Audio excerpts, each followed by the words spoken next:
শনিবার ভোর ৫টায় মেঘালয় থেকে সিমেন্ট বোঝাই একটি লরি ফুলের তোল যাওয়ার পথে ৩৭ নং জাতীয় সড়কের শালচাপড়ায় বাঘলেঞ্জার পাড়ে কাটাকাল নদীর ওপারে থাকা একটি সেতুর পাশ ভেঙে সড়কের নিচে পড়ে পাল্টি খায়।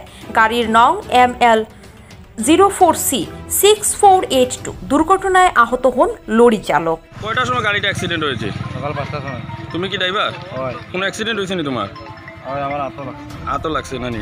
আর কোন জায়গা থেকে আসছিল গাড়িটা? মেঘালয় থেকে। মেঘালয় থেকে সিমেন্ট নিয়ে? হয়। কোন জায়গায় যেতে আসলে? ফুলের তোল। ফুলের তোল। ঠিক আছে। কি নাম তোমার? দ্বীপ। দীপ কি? সান্তাল। ঠিক আছে।